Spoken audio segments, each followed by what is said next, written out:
समय बीतने पर अश्वत्थामा के मन में प्रतिशोध, बदला लेने का भाव जागा।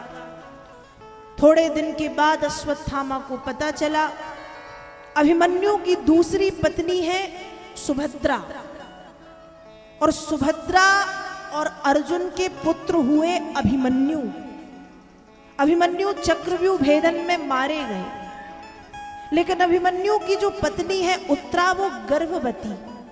उत्तरा के गर्भ में पांडव और कौरव वंश का एकमात्र कुल दीपक है, और अश्वत्थामा ने उसे मारने के लिए ब्रह्मास्त्र छोड़ा। जब ब्रह्मास्त्र छोड़ा और महारानी उत्तरा ने, महारानी कुंती ने उस आग के गोले को उत्तरा की तरफ जाते हुए देखा, और उत्तरा ने स्वयं जब आग के गोले को आते हुए देखा तो एक तरफ से कुंती दौड़ते हुए भगवान कृष्ण की शरण में पहुंची है, और दूसरी तरफ स्वयं महारानी देवी उत्तरा ने भगवान श्री कृष्ण की स्तुति की है और भगवान कृष्ण को पुकारा है। भागवत जी के प्रथम स्कंद के 8वें अध्याय के 18वें श्लोक से लेकर के प्रथम स्कंद के 8वें अध्याय के 43वें श्लोक तक, मतलब 26 श्लोकों में महारानी कुंती ने भगवान श्री कृष्ण की स्तुति गाई है, और प्रत्येक श्लोक में यह प्रभु से निवेदन किया है कि हे भगवान, आप उत्तरा के गर्भस्थ शिशु की और उत्तरा की रक्षा कीजिए।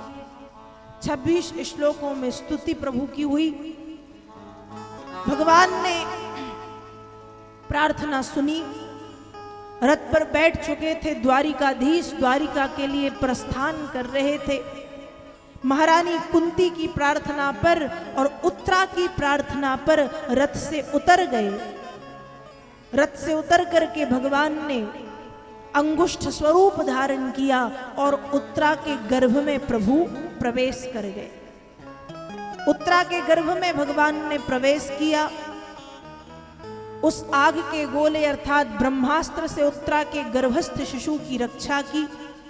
समय बीत जाने पर देवी उत्तरा ने एक पुत्र को जन्म दिया, जिसने जन्म लेते ही चारों तरफ देखना शुरू कर दिया। हमारे घरों में जब छोटे छोटे से बच्चों का जन्म होता है तो बच्चे हों, बालक हो या बालिका, वे रोते हैं, और रोते नहीं है तो जबरन उन्हें रुलाया जाता है कि ये रोए। लेकिन जब उत्तरा के पुत्र ने जन्म लिया है तो रोना नहीं, चारों तरफ देखना शुरू किया। चारों तरफ उत्तरा देख रही है, चारों तरफ बालक देख रहा है, और जन्म लेते ही चारों तरफ देखना प्रारंभ किया।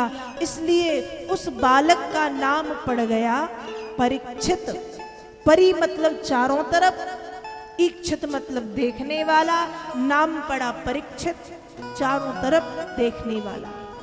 जन्म लेते ही परीक्षित ने विचार किया कि मां के गर्भ में जिस सांवली सूरत ने मेरी रक्षा की थी वो भगवान कहाँ है। चारों तरफ भगवान को देखना, ढूंढना शुरू कर दिया। दूसरा नाम पड़ा विष्णुरात। विष्णु के द्वारा रक्षित थे, इसलिए नाम पड़ा विष्णुरात। समय बीतने पर परीक्षित कुछ बड़े हुए। पांडवों का महाप्रयाण हुआ। पांडवों के महाप्रयाण के बाद सम्राट कर्मयोगी परीक्षित ने राज्यभार संभालना शुरू किया। एक बार की बात है, अश्वमेध यज्ञ करने के बाद परीक्षित मां सरस्वती के तट पर खड़े हुए थे। मां सरस्वती के तट पर परीक्षित खड़े हैं। परीक्षित ने देखा कि एक काला पुरुष, जिसकी वेशभूषा बड़ी राजाओं की तरह है, लेकिन दिखने में बड़ा भयंकर है, राक्षसों की तरह, एक काला पुरुष गाय को लात मार रहा है और बैल को डंडे से पीट रहा है। गाय रो रही है, बैल के 3 पैर टूट चुके हैं, बैल एक पैर पर खड़ा कांप रहा है। तो ये गाय और बैल कौन है? जब इस पृथ्वी पर अत्याचार, अधर्म, पाप बढ़ने लगते हैं तो पृथ्वी गौ माता का रूप बना करके भागने लगती है। तो गाय के रूप में है पृथ्वी और बैल के रूप में है धर्म। शास्त्र कहते हैं धर्म के 4 चरण हैं, सत्य, तप, पवित्रता, दया और दान। 4 चरण।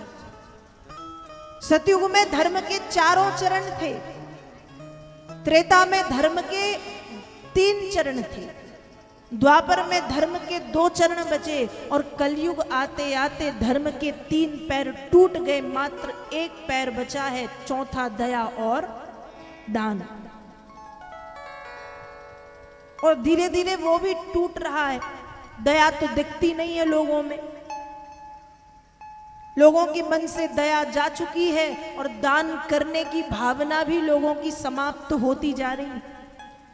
तो परीक्षित ने देखा एक गाय और एक बैल जिसे वो काला पुरुष डंडे से पीट रहा है। गाय मतलब पृथ्वी को लात मार रहा है, पीट रहा है, बैल को भी मार रहा है। जब परीक्षित ने यह दृश्य देखा मन में बड़ी पीड़ा हुई, क्योंकि राजा के राज्य के अंतर्गत मनुष्य तो आते ही हैं, पशु पक्षी जानवर भी राजा की प्रजा होते हैं।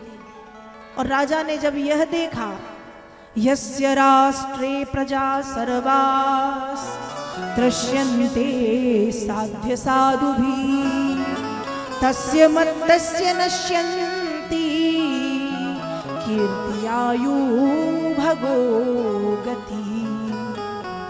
जिस राजा के राज्य में प्राणों से प्रिय प्रजा दुखी हो, उस राजा की कीर्ति, उस राजा की आयु, उस राजा की गति समाप्त हो जाती है और उस राजा को नरक की घोर यातनाएं भुगतना पड़ती हैं। परीक्षित ने देखा, जासु राज्य प्रिय प्रजा दुखारी, सो नृप अवस नरक अधिकारी।